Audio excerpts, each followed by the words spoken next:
బలో క్రీస్తు మహారాజుకి ఆమె. కనుక ఈ దినం కొద్ది నిమిషాలు దేవుని మాటలు మనం విందాం. మీలో కొందరికి భక్తుల పేర్లు తెలుసు కదా. మీకు తెలిసిన ఓ భక్తుని పేరు, ఒక్కొక్కరు ఒక్కొక్క భక్తుని పేరు చెప్పండి. గబగబా ప్రసన్న మొదలు పెట్టామా? అబ్రహాం.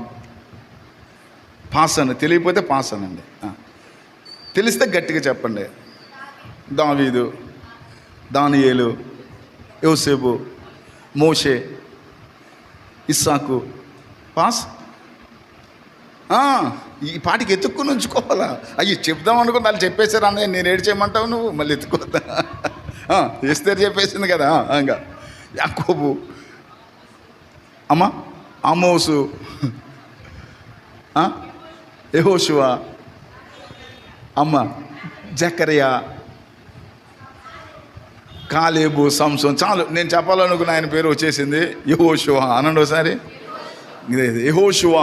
దేవుని వాక్యంలో నిర్గమకాండము, సంఖ్యాకాండము, లేవియ కాండము, తర్వాత ద్వితీయోపదేశ కాండము, యెహోషువ గ్రంథాల్లో మనకి ముఖ్య నాయకులు ముగ్గురు కనబడతారు, ముఖ్య వ్యక్తులు ముగ్గురు కనబడతారు. ఎంతమంది చెప్పండి? అందులో మొదట మోషే కనబడతాడు. అది నిర్గమకాండం 3వ అధ్యాయంలో దేవుడు మోషేతో మండుతున్న పొదల నుంచి మాట్లాడారు. 4వ అధ్యాయంలోకి వచ్చేపాటికి మనకి అహరోను ప్రత్యక్షమవుతాడు. దేవుడు చెప్తాడు, నీ అన్న అయినటువంటి అహరోను నీ ఎదురుగా వస్తాడు వెళ్ళు అని. అహరోను కనబడతాడు. ఆ తర్వాత నిర్గమకాండం 17వ అధ్యాయంలోకి వచ్చేపాటికి మనకి యెహోషువ కనబడతాడు. ఎవరు కనబడతారు చెప్పండి? యెహోషువ. దేవుడు వారి ముగ్గురిని కూడా దీవించారు, వారి ముగ్గురిని కూడా హెచ్చించారు. ఒకసారి ఒక ముగ్గురు రండి ఇటు. సురేంద్ర, మోజస్, దిలీప్, మీరు ముగ్గురు రండి గబగబా. అసలు కుర్రోళ్ళంటే ఎలాగుండాలి? ఈసారి యూవిని పిలుస్తాను, రెడీగా ఉండాలి. ఈ ముగ్గురు కొంచెం ఇలాగొచ్చేయండి, పైకి వచ్చేయండి, పర్లేదు, ఏం పోయింది. ఎక్కలరా? ఎక్కలేరా? నేనే ఎక్కేస్తున్నాను కదా. అది అన్నమాట.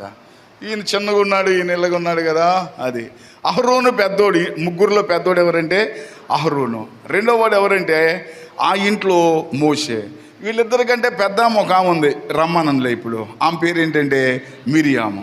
ఆ తరువాత ఈయన ఉన్నాడు చూడండి. వీళ్ళిద్దరునేమో అహరోను, మోషేలేమో ఒక తండ్రి పిల్లలు అనమాట. అమ్రాము, యోకేబేదుల యొక్క సంతానం. మోషే అహరోనుల తండ్రి గారి పేరు అమ్రాము. అనండి, అమ్రాము. కానీ ఈ యెహోషువ ఉన్నాడు చూడండి, ఈయన వాళ్ళ గోత్రికుడు కాదు. వీళ్ళేమో లేవి గోత్రికులు. ఈయన వచ్చేపాటికేమో ఎఫ్రాయిము గోత్రికుడు. ఎఫ్రాయిము అంటే యోసేపు యొక్క కుమారులలో చిన్నోడు అనమాట. దేవుడు యోసేపుకి 2 దీవెనిచ్చాడు. ఆ 2 దీవెనలో అగ్రగణ్యుడు ఎవరంటే ఎఫ్రాయిము అనమాట. ఆ ఎఫ్రాయిము గోత్రికుడు ఎవరంటే యెహోషువ. ఎవరు చెప్పండి? అంటే అంత వివరంగా చెప్పాలంటే మనకు సమయం చాలదు కదా. దేవుడు వీరికి ఇచ్చిన ఆధిక్యతలు ఏంటంటే, మోషే, ఈయన పేరు కూడా మోజస్ కదా, అందుకే మోజస్ అని పెట్టాం. ఈయనేమో మోజస్ కదా, ఈయనేమో నాయకుడు. ఈయన ఎవరు చెప్పండి? ఈయనేమో యాజకుడు. ఈయన ఎవరు చెప్పండి? ఈయనేమో పరిచారకుడు. ఒక ఆయన మొదట ఆయనేమో గబగబా, 2 ఆయనేమో, 3 ఆయనేమో. ఈ 3 క్యారెక్టర్లు మీ ముందు పెట్టి ఈ ముగ్గురులో మీరు ఏ క్యారెక్టర్ పోషించాలనుకుంటే మీరేమంటారు? కొంచెం అమ్మా రమ్య, 3 క్యారెక్టర్లు పెట్టాం. 1 యాజకుడు, 2 నాయకుడు, 3 ఈ 3 మీ ముందు పెట్టి మీకు ఏది కావాలి అని ఛాయిస్ ఇచ్చారు అనుకోండి స్టాన్లీ మాస్టర్ గారు. మన వాళ్ళు ఎక్కువ ఏది కోరుకోవచ్చు? నాయకుడు. నెక్స్ట్ కోరుకుంటే యాజకుడు. ఆ తర్వాత ఎవరన్నా ఆసక్తి కలిగిన వారు ఉంటే పరిచారకులు. సహజంగా 100కి 80 మందికి పరిచర్య అనేది పెద్ద ఇష్టం ఉండదు. నాయకత్వం అనేది 100కి 80 మందికి ఇష్టం. ఈ యాజకత్వం అనేది 100లో 10 మందికి ఇష్టం ఉంటుంది. ఈ పరిచారకత్వం ఉంది చూడండి, అది ఎక్కువ మంది ఏం చేయరండి, అసలు ఇష్టపడరు. కానీ మీ మనసుకు తోచినట్లు చెప్పండి రాజేశ్వరి, దేవుడు ఈ యాజకుడిని, ఈ నాయకుడిని, ఈ పరిచారకులను ఎవరిని ఎక్కువగా ఘనపరిచారని చెప్పొచ్చు తెలుసా మీకు?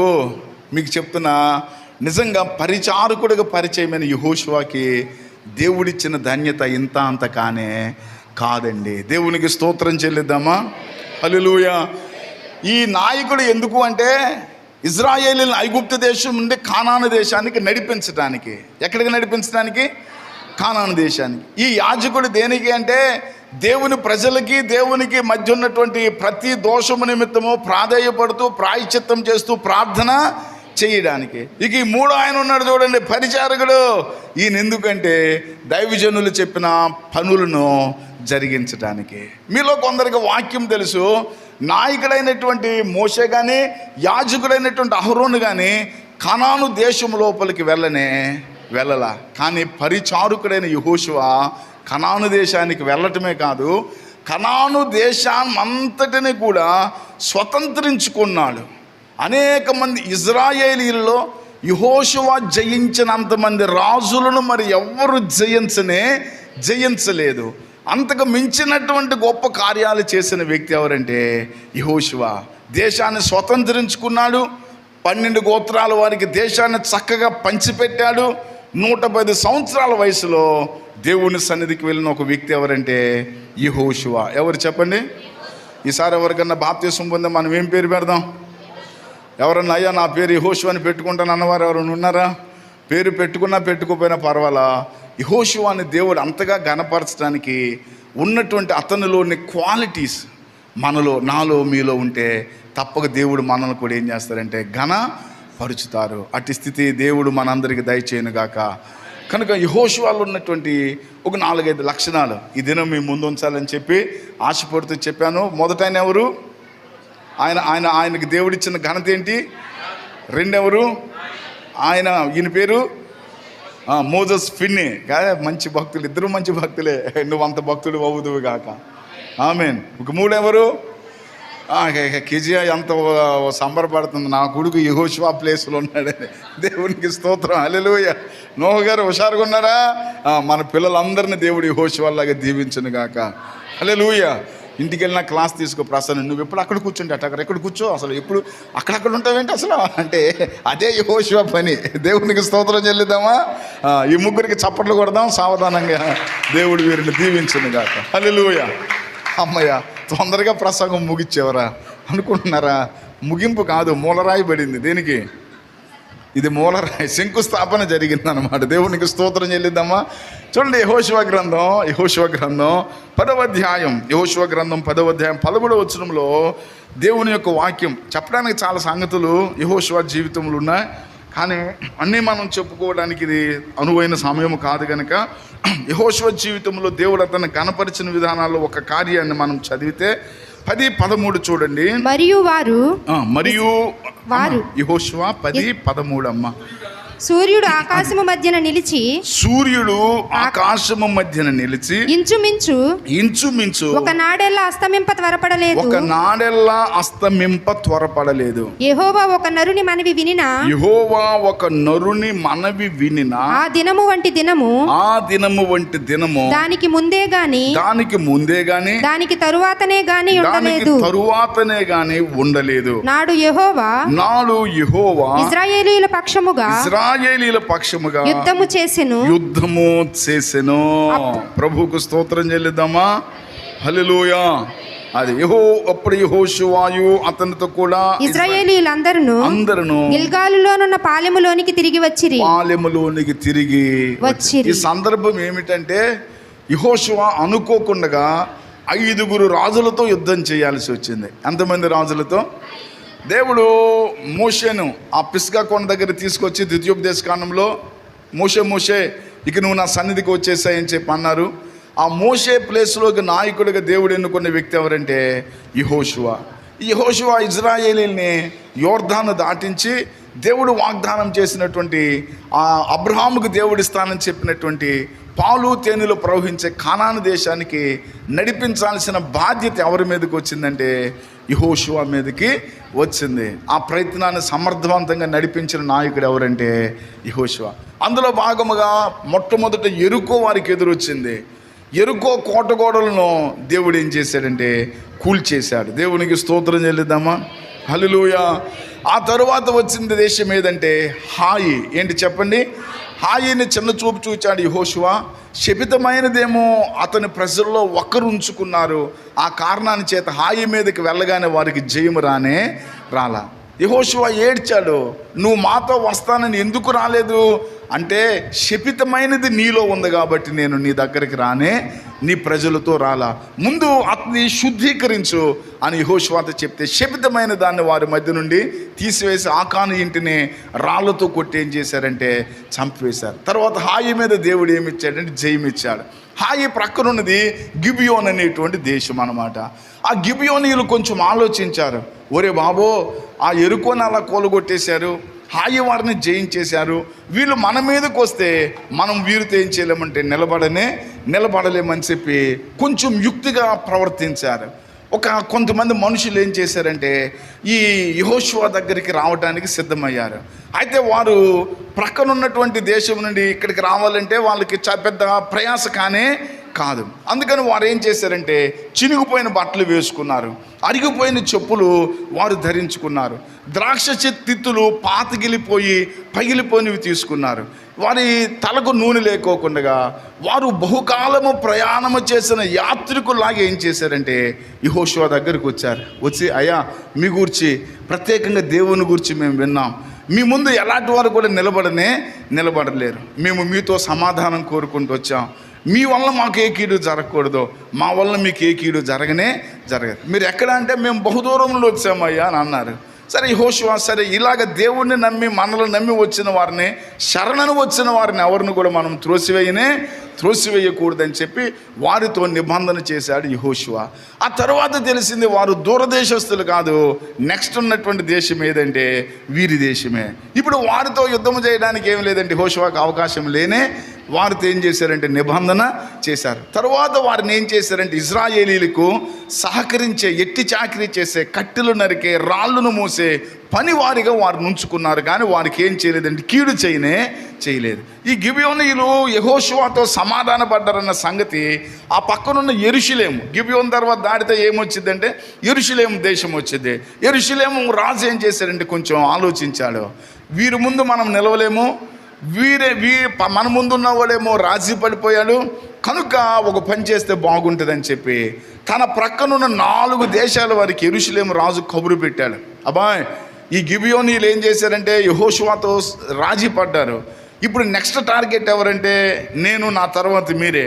వాళ్ళు మనల్ని అటాక్ చేయకముందే మనం వెళ్ళి ఏం చేద్దామంటే గిబియోను మీద దాడి చేద్దామని చెప్పి 4 రాజులను పురికొల్పి మొత్తం 5 రాజులు ఎక్కడికి వచ్చారంటే యెహోషువతో సంధి చేసుకున్న గిబియోనీయుల మీదకి వచ్చారు. ఈ గిబియోనీయుల మీదకి వచ్చేపాటి గిబియోను రాజు ఏం చేశారంటే యెహోషువకి కబురు పెట్టాడు, అయ్యా ఇలాగా పలానా వారు నా దేశం మీదకి వచ్చి నన్ను ముట్టడి వేశారు, నువ్వు వచ్చి నాకేం చేయాలంటే సహాయము. ఆ వార్త అందుకోగానే రాత్రంతా యెహోషువ మనుషులను తీసుకుని ప్రయాణమై ఎక్కడికి వచ్చాడండి గిబియోనుకు వచ్చాడు. 5 రాజులు వారి సైన్య సమూహాలతో వచ్చి ఉన్నారు. అప్పుడు యెహోషువ ప్రార్థన పూర్వకంగా దేవుని గుర్తు తెచ్చుకుని వారితో ఏం చేశాడంటే యుద్ధము చేశాడు. యుద్ధం హోరాహోరీగా జరుగుతుంది. దేవుడు పైనుండి శత్రువుల మీద వడగండ్లు కురిపిస్తున్నాడు, మెరుపులు మెరిపిస్తున్నాడు. యెహోషువకి దేవుడు తోడున్నట్లుగా రుజువుపరుస్తున్నాడు. ఈ యుద్ధము భీకర రూపం దాల్చింది. ఈలోపు సూర్యుడేమో నెత్తి మీదకి వచ్చాడు, మధ్యాహ్నం అయిపోయింది, దాదాపు సమయము 1-2 ప్రాంతాలు అవుతుంది. చూస్తేనేమో 5 దేశాల సైనికులు విస్తారంగా ఉన్నారు. ఈ సూర్యాస్తమయం అయితే యుద్ధం చేయడానికి వీలుండదు కాబట్టి శత్రువులు ఏమవుతారంటే తిరిగి ఇళ్ళకి వెళ్ళి లేదా దాక్కుని మరింత బలముతో రేపటి దినాన యుద్ధానికి వస్తారు. ఇప్పుడు వచ్చిన వారిని ఈ పూట మొట్ట చెప్పేస్తే రేపు యుద్ధానికి ఏముండదండి, అవకాశం ఉండకూడదు. అర్థమవుతుంటే స్తోత్రం చెప్పండి అని ఆలోచన చేశాడు. ఆలోచన చేస్తే ఏం చేయాలి? అప్పుడు వెంటనే ఏమన్నాడంటే ప్రార్థనాపూర్వకంగా, సూర్యుడా నీవు గిబియోనులో, అది చంద్రుడా నీవు అయ్యాను లోయలో నిలువు అని చెప్పి ఆజ్ఞాపూర్వకంగా ప్రార్థన చేశాడు. దేవునికి స్తోత్రం చెల్లిద్దామా? హల్లెలూయా. అంటే యెహోషువ యొక్క మేధస్సు ఎలాంటిదో చూడండి. శత్రువు ఈ రోజును తప్పించుకుంటే రేపు రెట్టింపు బలంతో వస్తాడు కాబట్టి శత్రువుని ఈరోజు ఎక్కడికి వెళ్ళకూడదు, ఇంటికి వెళ్ళనివ్వకూడదు. శత్రువుని ఇంటికి వెళ్ళకుండా సమూల నాశనం చేయాలంటే మనకేం కావాలంటే సమయము కావాలి. సమయమేమో చాలినంత లేదు. అంటే దేన్నన్నా పెంచుకోవచ్చు కానీ సమయాన్ని ఎక్కడ పెంచుకుంటాం? కాబట్టి చేయగలిగింది ఏముంది మాస్టారు, చీకటి పడ్డాక మనమేమి చెయ్యాలని ఉన్నది కానీ పరిస్థితి మనకు అనుకూలంగా లేదనే రకం కాదు. ఏమన్నాడు తెలుసా? ఒకసారి ఆలోచించాడు. పరిస్థితిని మనమేమీ చేయలేకపోయినా పరిస్థితుల్ని మార్చగలిగిన దేవుడు ఉన్నాడు. అవసరమైతే సమయాన్ని కుదించగలడు, సమయాన్ని ఇప్పాలి. సమయాన్ని ఇప్పుడు యేసు ప్రభు సిలువలో ఉన్నప్పుడు మధ్యాహ్నమే ఏమైంది? చీకటి. మధ్యాహ్నం 12 గంటల నుంచి 3 గంటల వరకు ఆ దేశం అంతా కూడా ఏమైందంటే చీకటి ఆవరించింది. అంటే మధ్యాహ్నము చీకటి కలగజేయగలిగిన వాడు రాత్రిపూట వెలుగును, అంత మాత్రమే కాదు దినమును సాగదీయగలిగిన వాడు. ఆలోచించాడు, దేవునికి సమస్తము సాధ్యం కదా. దేవా సూర్యుడు కదలకుండగా చంద్రుడు కదలకుండగా వారిద్దరు ఏమవ్వాలంటే మేము పగ తీర్చుకునేంత వరకు వారు అలాగే ఉండిపోవాలయ్యా అని ప్రార్థన చేశారు. దేవునికి స్తోత్రం చెల్లిద్దామా? హల్లెలూయా. ఎప్పుడైనా పరిస్థితులు మనకు ప్రతికూలంగా మారుతున్నాయి అన్నప్పుడు, మనకు కావలసిన సమయం లేదని మనం అనుకుంటున్నప్పుడు, లేకపోతే మనకు అననుకూలమైనటువంటి వాతావరణం మనకు ఎదురవుతుంది అనుకుంటున్నప్పుడు, నేనైనా మీరైనా ఎవరిలాగా ఆలోచించాలో తెలుసా? గట్టి చెప్పండి. ఆ మాట అంటానికే కొంతమందికి నూరు రానే సహజంగా అపార్థం చేసుకోవద్దు. ఏదన్నా దెయ్యం పట్టిన వాళ్ళని ఎక్కడ తీసుకొస్తాం? చాలా ఈ దేవుని సన్నిధికి తీసుకొచ్చినప్పుడు ఇది బోళ్ళు దెయ్యాలు ఎలాగొట్టాం. కొన్ని దెయ్యాలు యేసు రక్తం చెప్పు అంటే అసలు ఇది చెప్పే కానీ కాదు. యేసునామం ఏసయ్య అనమంటే ఆ దెయ్యం ఏమైనది కాదంటే ఏసయ్య అని అనేది కానే కాదు. ఎందుకనేది కాదు ఆశ. మేమేమో యేసు రక్తం చేయి అన్నాడు ఒకసారి. వాళ్ళు అనేవాళ్ళు కాదు. ఎందుకనేవాళ్ళు కాదు? సత్యం గారు ఎందుకంటారో తెలుసా? వాళ్ళ లోపల ఎవరున్నారు? ఆడికి ఎవరి పేరు ఏది నచ్చదు, ఎవరి రక్తం నచ్చదు. మరి మన లోపల ఎవరున్నారు? మరి ఆడున్నోళ్ళ కూర్చుంటే అలా కుదిరిద్ది మనం కదా. నాలో యేసు ఉన్నాడు, నాకు ఎప్పుడు సంతోషమే. దేవునికి స్తోత్రం చెల్లిద్దామా. నాలో ఎవరున్నారు? యేసు ఉన్నాడు అన్నవారు అంత స్తోత్రం చెబుదామా. యేసు నామాన్ని ఉచ్చరించడానికి, యేసు రక్తాన్ని ఉచ్చరించడానికి, యేసు నామాన్ని స్తుతించడానికి, యేసు నామాన్ని గణపరచడానికి, యేసు నామాన్ని ప్రకటించడానికి అపవాదికి అస్సలు ఇష్టం ఉండదు. ఒక్కవేళ వాడు మనలో ఉంటే మనకి కూడా ఇందును బట్టి ఆయన వారెవరో వాడు వారెవరో మనకి తెలియను. యేసు రక్తమే యేసయ్య నామంలో శక్తి ఉన్నదయ్యా. యేసయ్య నామంలో శక్తి ఉన్నదయ్యా. నమ్మితే చాలు నీవు పొందుకుంటావు శక్తిని. నమ్మితే పొందుకుంటావు శక్తిని. యేసయ్య నామంలో శక్తి ఉన్నదయ్యా. శ్రీ యేసయ్య నామంలో శక్తి ఉన్నదయ్యా. యేసయ్య నామంలో శక్తి ఉన్నదయ్యా. హల్లెలూయా. బోలో క్రీస్తు మహారాజుకి. అది లోపల ఉండాలి, పైన కాదు. ఆ జయ గీతం ఎక్కడ ఉండాలంటే గుండె లోపల. అది ఎరిగిన వాడు ఎవరంటే యెహోషువ అనే మాటకు అర్థం ఏంటంటే యావే ఈజ్ మై సేవియర్. యెహోషువ మొదటి పేరు హోషయ్య. ఏం చెప్పండి? హోషయ్య అనే పేరుని మోషే ఏం చేశాడంటే మార్చేశాడు. ఒకసారి numbers, the book of numbers, సంఖ్యాకాండం 13వ అధ్యాయంలోకి మనం వస్తే, సంఖ్యాకాండము 13వ అధ్యాయంలో అక్కడ మోషే గోత్రానికి ఒకరి చొప్పున వేగు చూడటానికి పంపిస్తున్నాడు. 4వ వచనం, వారి పేర్లు ఏవనగా రూబేను గోత్రమునకు జక్కూరు కుమారుడైన షమ్మూయ, షిమ్యోను గోత్రమునకు హోరీ కుమారుడైన షాపాతు, యూదా గోత్రమునకు యెఫున్నె కుమారుడైన కాలేబు, ఇస్సాకారు గోత్రమునకు యోసేపు కుమారుడైన ఇగాలు, ఎఫ్రాయిము గోత్రమునకు, అది ఏ గోత్రం ఇది? ఎఫ్రాయిము గోత్రమునకు నూను కుమారుడైన హోషేయ అనండి ఒకసారి. నూను కుమారుడైన హోషేయ.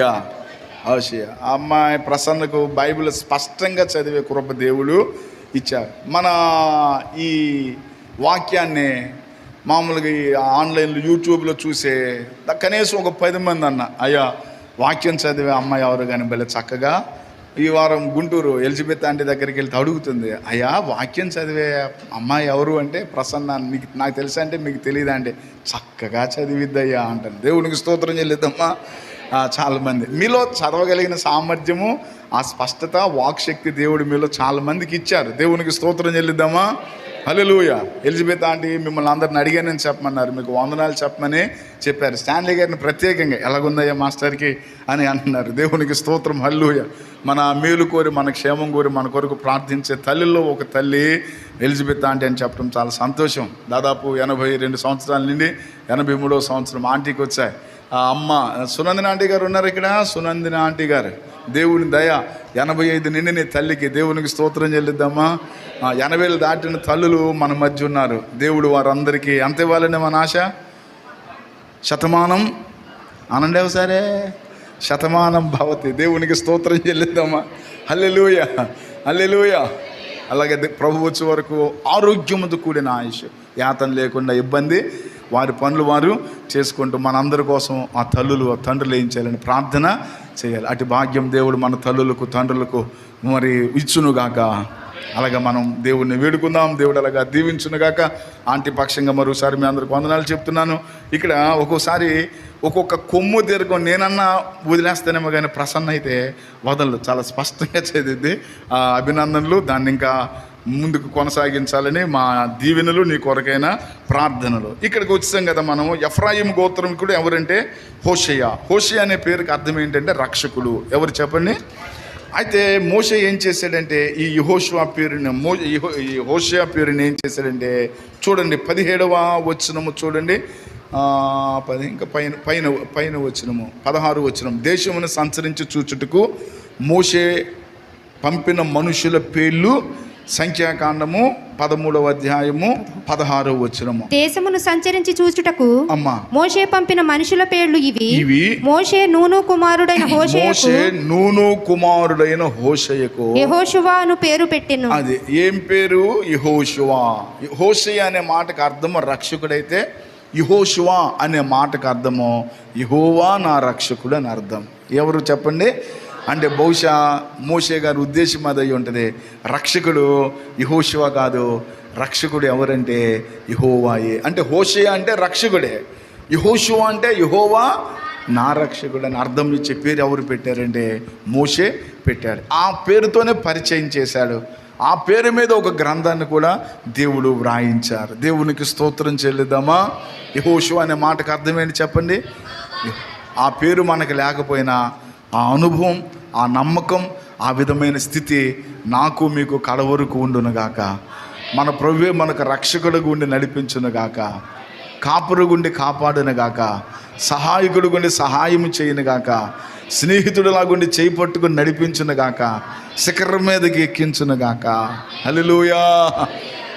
ఆ ఆశ కలుగుతుందా? నా దేవుడు నన్ను బలపరచాలి, నా దేవుడు నన్ను నడిపించాలి, నా దేవుడు నాకు సహాయము చేయాలని ఆశ కలుగుతుందా? ఆశ ఉన్న వాళ్ళు లోపలే ప్రభు అలాగా చెయ్య అని స్పందన వచ్చింది. ఏమొచ్చి చెప్పండి?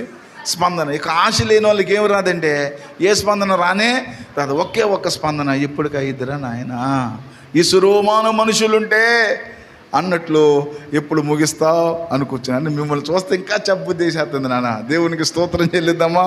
ప్రభు మిమ్మల్ని దీవించును గాక, మీ చురుకుదనాన్ని ఆశీర్వదించును గాక. హెబ్రీ స్త్రీలంట చురుకైన వారంట. మీరందరూ అలాగా చురుకుగా ఉండడం గొప్ప భాగ్యము. అసలు భాగ్యం రావాలంటే దానికి మూలం ఏముండాలి తెలుసా? చురుకు ఉండాలి. చురుకైన వారు వేకుని లేస్తారా, 7ంటికి లేస్తారా? సరే, మళ్ళీ అటు వెళ్తే యెహోషువకి న్యాయం జరగదు కదా. వచ్చేస్తున్న దేవుడు చురుకుదనాన్ని మీకు ఇచ్చును గాక. చురుకుదనం వల్ల కలిగే శారీరక, మానసిక, ఆర్థిక, ఆత్మీయ ఐశ్వర్య భాగ్యములు దేవుడు మీకు ఇచ్చును గాక. హల్లెలూయా. మంచిది. పిల్లలకు చురుకుదనం బాగా నేర్పించేయండి. ఏమి నేర్పించాలి చెప్పండి. మన పిల్లలకి నేర్పకర్లా, మనకంటే చాలా చురుకు అనమాట. వాళ్ళని ఆపలేకపోతున్నాం మనం. సరే, మంచిది. యెహోషువ జీవితంలో మనం చూస్తే ఆయన పేరు హోషేయ, ఆయనకి మోషే ఏం పేరు పెట్టారంటే యెహోషువ అని పేరు పెట్టారు. ఇప్పుడు యెహోషువ ఎంతమంది రాజులతో యుద్ధం చేస్తున్నాడు? 5. ఆ రాజులు తప్పించుకునే అవకాశం వచ్చినప్పుడు యెహోషువ దేవునికి ఏం ప్రార్థన చేశాడు? సూర్యుడు చంద్రుడు ఆగాలి, దినము ముగకూడదు, నా శత్రువుల మీద పగ తీర్చుకునే వరకు దినం ఏమవ్వాలంటే సాగాలి. అసలు అలాంటి ప్రార్థన చరిత్రలకు ఎవరు చేయనే. అందుకే దేవుడు తన గురించి ఏం రాయించారు చూడండి. 12వ వచనంలో యెహోవా ఇశ్రాయేలీయుల ఎదుట అమోరీయులను అప్పగించిన దినమున ఇశ్రాయేలీయులు వినుచుండగా యెహోషువ యెహోవాకు ప్రార్థన చేసెను. అది ఏమని? సూర్యుడా నీవు గిబియోనులోను నిలువుము. చంద్రుడా నీవు అయ్యాలోను లోయలో నిలువుము. చంద్రుడా నీవు అయ్యాను లోయలో నిలువుము. జనులు తమ శత్రువుల మీద పగ తీర్చుకొను వరకు సూర్యుడు నిలిచెను. అది సూర్యుడు నిలిచెను. చంద్రుడు ఆగెను. కాబట్టి దాదాపు ఒక పగలు 2 దీర్ఘ దినం. చరిత్రలో బహు దీర్ఘ దినం ఏది అంటే దీన్ని ఏమన్నారంటే దీర్ఘ దినము అనండి. ఒక పగలు 24 గంటలు వచ్చింది. ఒక్క పగలు ఎన్ని గంటలు వచ్చిందంటే ఒక నాడెల్లా సూర్యుడు అస్తమించలా. ఒక నాడుకి ఎన్ని గంటలు సత్యం గారు? 24 గంటలు. ఒక రోజుకి భూమి తన చుట్టూ తాను తిరగడానికి పట్టే సమయము, అది భూమి సూర్యుని చుట్టూ తిరగడానికి పట్టే సమయము 36 గంటల 365 రోజులు. సూర్యుని చుట్టూ ఒకసారి తిరగడానికి సంవత్సరం అయితే భూమి తన చుట్టూ తాను తిరగడానికి పట్టే కాలం ఎంతంటే ఒక దినము. కానీ ఆ రోజు ఒక్కసారి కొంచెం మీరు మనసు పెట్టండి. సూర్యుడు తిరగలేదు, చంద్రుడు తిరగలేదు, సూర్యుడిని ఆధారం చేసుకుని తిరగవలసిన ఏ గ్రహము కూడా ఏం చేయలేదంటే అంటే సృష్టి మొత్తమును 12 గంటలు ఏం చేశాడంటే దేవుడు అలా స్తంభింప చేశాడు. అందుకే దేవుడు ఏమి రాయించాడంటే ఒక నరుని మనవి వినినా ఆ దినము వంటి దినము దానికి ముందు గాని దానికి తర్వాతనే ఉండలేదు. నిజంగా దేవుని యొక్క శక్తిని గుర్తు తెచ్చుకుంటే మన లోపల తెలియకుండానే మనకు ధైర్యం రావాలి. నా దేవుడు అంత గొప్ప దేవుడు. నా దేవుడు అవసరమైతే మొత్తం సృష్టిని కూడా నా కోసం ఏం చేస్తాడంటే ఆపగలనండి. రాత్రి డేవిడ్ బాబు మరి చక్కటి వాక్యం ఎవరి గురించి చెప్పారు? డానియేల్ గురించి చెప్పారు. ఏ నోళ్ళు మూసారు? సింహాల నోళ్ళను మూసారు. అంతకుముందు అగ్నిబాణాన్ని చల్లార్చారు, సముద్రాన్ని పాయలు. కానీ యెహోషువ ప్రార్థన వినే మొత్తము సృష్టిని ఏం చేశాడంటే స్తంభింప చేశాడు. అంటే ఒక నరునికి దేవుడిచ్చే ఘనత, అంటే దేవుడిచ్చేటువంటి ఆ విలువ ఎంత గొప్పది అంటే నీ మనవుని బట్టి నేనేం చేస్తానంటే సృష్టిని కూడా స్తంభింప చేస్తాను. దేవునికి స్తోత్రం చెల్లిద్దామా. ఎంత మంచి దేవుడవయ్యా, ఎంత మంచి దేవుడవేసయ్యా, చింతలన్నీ తీరేనయ్యా. ఎంత మంచి దేవుడవేసయ్యా, నా చింతలన్నీ తీరేనయ్యా నిన్ను చేరాగా. ఎంత మంచి దేవుడవేసయ్యా, ఎంత మంచి దేవుడవయ్యా, ఎంత మంచి. అందరం అందంగా చింతలన్నీ తీరేనయ్యా నేను చేరాగా. ఎంత మంచి దేవుడవేసయ్యా, నా చింతలన్నీ తీరేనయ్యా నేను చేరాగా. ఎంత మంచి దేవుడవేసయ్యా. ఏమన్నా ప్రోత్సాహం కలుగుతుందా? దేవా, ఒక నరుని మనవి, ఒక భక్తుని మనవిని సృష్టిని ఏం చేసావు? నా సమస్యను తొలగించవా? నా చింతను తొలగించలేవా? నాకున్నటువంటి కష్టాన్ని తీసివేయలేవా? నా పరిస్థితిని మార్చలేవా అనే ఆ విశ్వాసం మీలో వృద్ధి అవుతుంటే మీలో వాక్యం ఏమవుతుందంటే అది వేళ్ళూనుకుంటున్నట్లు. మీలో వాక్యం వేళ్ళూనుతుంటే మీ లోపల ఏమొస్తాయంటే ఇలాంటి ఆశలు వస్తాయి, ఇలాంటి నమ్మకాలు వస్తాయి, ఇలాంటి ప్రోత్సాహాలు వస్తాయి. ఇది మంచి నేల లాంటి హృదయం అంటారు. ఏ నేల లాంటి హృదయం? రాతి మీద విత్తనం వేసామనుకోండి, ఆ రాతిలోనికి వాక్యపు వేరేమవ్వదు, వెళ్ళనే. మీరు యెహోషువ గురించి, ఆయన యొక్క ప్రార్థన శక్తిని గురించి, దేవుడు ఆయనకి ఇచ్చినటువంటి ఆ ఘనతను గురించి వింటుండగా మీ మీద మీకు ఒక ధైర్యము, దేవుని మీద మీకు విశ్వాసము కలుగుతుంటే మీ హృదయము మంచి నేల లాంటి హృదయం. అలాంటిది ఏమీ లేదా, కఠినమైన బండ రాతి హృదయం. ఏ హృదయం? కఠినమైన బండరాతి హృదయం గలవారు స్తోత్రము చెప్పండి అని నేను అనను, మీరు చెప్పొద్దు. మీ అందరి హృదయములు మంచి నేలవలె వాక్యమును స్వీకరించును గాక. వాక్యము వేళ్ళూనుకున్నది మీలో నూరంతలుగా ఫలించును గాక. యెహోషువ వలె దేవుని ద్వారా గొప్ప కార్యాలు మీరు చూచుదురుగాక, గొప్ప జయాలు మీరు పొందుదురుగాక, వాగ్దానాలు మీరు అనుభవించుదురుగాక కదా. అప్పుడప్పుడు మనం పేపర్లో యాడ్లు చూస్తాం, ఏమండి 1000 రూపాయలకే 10 గ్రాముల బంగారం అంటాడు. ఎంత? 1000 రూపాయలకి. ఎప్పుడన్నా మీరు చూసారా? నేను చాలాసార్లు చదివా, రూపాయి కట్టండి బైక్ మీరు సొంతం చేసుకోండి అంటాడు. ఎంత కట్టాలి? ఆ యాడ్ ఎప్పుడన్నా చూసారా మీరు? నేను 3 సార్లు చూసా. అరే రూపాయికి బైకా? 100 రూపాయలు 1000 రూపాయలకి 10 గ్రాముల బంగారమా అంటే ఆ కింద ఏమంటాడో తెలుసా? షరతులు మన బ్యాంక్ మేనేజర్ గారు చెబుతున్నారు. ఏం వర్తిస్తాయి? యాడేమో ఫుల్ అట్రాక్షన్, కింద మొత్తం బతుకంతా వాళ్ళ చేతులు పెట్టుకోవడానికి ఏమంటారంటే, వాళ్ళు ఇచ్చే 1,00,000 రూపాయలు పెడితో మన 10 లక్షల ఆస్తి వాళ్ళ చేతిలో ఉన్నట్టు చేసేసుకుంటారు. అంటే షరతులు వర్తిస్తాయి. ఏం వర్తిస్తాయి? అసలు షరతులు లేకుండా ఎవరు ఏది మనకు అసలు ఇవ్వనే. వారు 1,00,000 రూపాయలు ఇచ్చారంటే మన 10 లక్షలను వాళ్ళ చేతులు ఏం చేస్తారంటే భద్రంగా ఉంచుకుంటారు. బండికి ఫైనాన్స్ తీసుకుంటే ఎవరైనా తీసుకున్నారా? ఎన్ని సంతకాలు పెడతారో తెలుసా? నేను 80 సంతకాలు పెట్టా బండి. అంతేనా చిన్నారి బాబు? నువ్వు 3 సంతకాలు పెట్టించుంటావు కదా. చిన్నారి బాబే ఫైనాన్స్ దగ్గర ఉన్నారు. ఒక బుక్ ఉంటుంది, ఇంత బుక్ ఉంటుంది. ఫైనాన్స్ తీసుకుంటే కారుకి ఫైనాన్స్ తీసుకున్నా 85 సంతకాలు పెట్టా. ఎన్ని సంతకాలు? ఆఖరికి ఏం చేస్తారో తెలుసా? ఇప్పటికీ నా వైట్ పేపర్ మీద నా సంతకం అక్కడే ఉంది. ఇంకొక సంవత్సరం మన కారుకి ఫైనాన్స్ ఉంది, అది తీరిపోతే మన పేపర్లు మనకి ఇచ్చేస్తాడనమాట.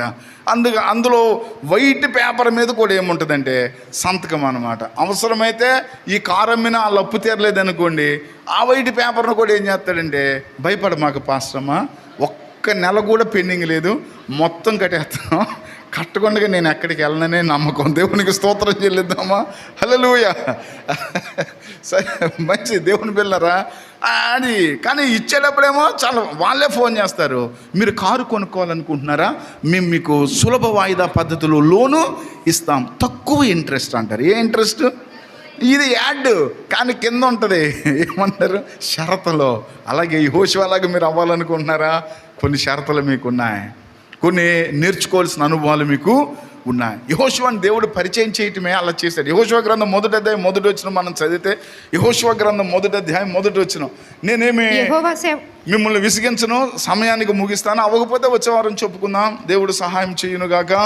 1వ అధ్యాయం 1వ వచనం చూడండి. యెహోవా సేవకుడైన మోషే మృతి నొందిన తరువాత, మోషే మృతి పొందిన తరువాత, యెహోవా నూను కుమారుడగు మోషే పరిచారకుడైన యెహోషువకు ఇలాగు అక్కడ కొంచెం క్లారిటీగా, నూను కుమారుడును మోషే పరిచారకుడు నైనా. పరిచయం చూడండి, ఎవరబ్బాయి అంటే నూను కుమారుడు. ఇందాక ఏ గోత్రమో చెప్పుకున్నాం, గుర్తుందా? ఎఫ్రాయిం అంటే యోసేపు గోత్రానికి చెందినవాడు. ఎవరు తండ్రి అంటే నూను అని ఆయన తండ్రి పేరు. ఇక్కడ ఏముందంటే నూను కుమారుడును మోషే పరిచారకుడునైనా. ఏ పరిచారకుడు చెప్పండి?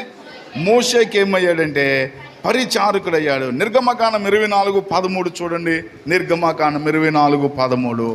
నిర్గమకాండం 24వ అధ్యాయం 13. మోషేయు అతని పరిచారకుడునైనా